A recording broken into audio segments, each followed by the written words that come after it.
ഈശോ മിശിഹായ്ക്ക് സ്തുതിയായിരിക്കട്ടെ. പ്രിയമുള്ളവരെ, ദൈവത്തിന് വിശക്കുമോ? അതെ, നമ്മൾ ആണ്ടുവട്ടത്തിലെ ഈ ഒന്നാമത്തെ ആഴ്ചയിലായിരിക്കുമ്പോൾ മർക്കോസിൻ്റെ വിശുദ്ധ സുവിശേഷം 1-ാം അധ്യായം മുതലാണ് നമ്മൾ വായിച്ച് ധ്യാനിക്കുന്നത്. ദൈവത്തിന് വിശന്നു, ഈശോയ്ക്ക് വിശന്നു. ശിഷ്യന്മാരോടുകൂടെ നടന്ന ഈശോ പത്രോസിൻ്റെ ഭവനത്തിൽ പ്രവേശിച്ചു.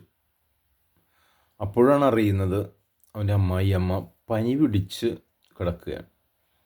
വിശന്ന ദൈവം മീൻസ് ശരീരത്തിൻ്റെ ആ വലിയൊരു വിശപ്പ് മാറ്റാൻ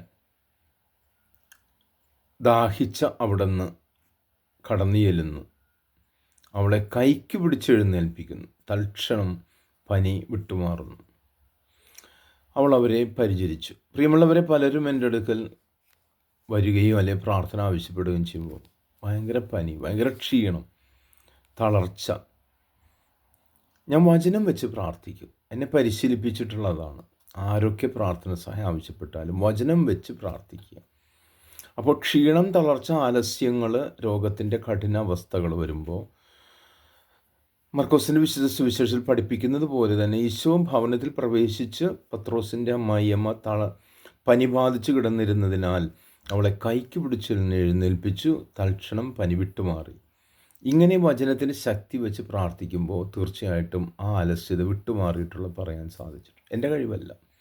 അപ്പോൾ പ്രിയമുള്ളവർ, നമ്മൾ വചനത്തിൽ ശക്തി ആർജിച്ച് പ്രാർത്ഥിച്ചാൽ, വചനത്തെ മുറുകെ പിടിച്ചാൽ തീർച്ചയായിട്ടും നമ്മൾ ആഗ്രഹിക്കുന്ന ആ കാര്യം ദൈവം സാധിപ്പിച്ചു തരും.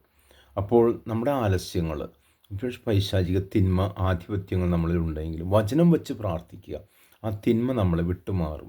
ദൈവം നമ്മളെ ഓരോരുത്തരും അനുഗ്രഹിക്കട്ടെ. ആമേൻ.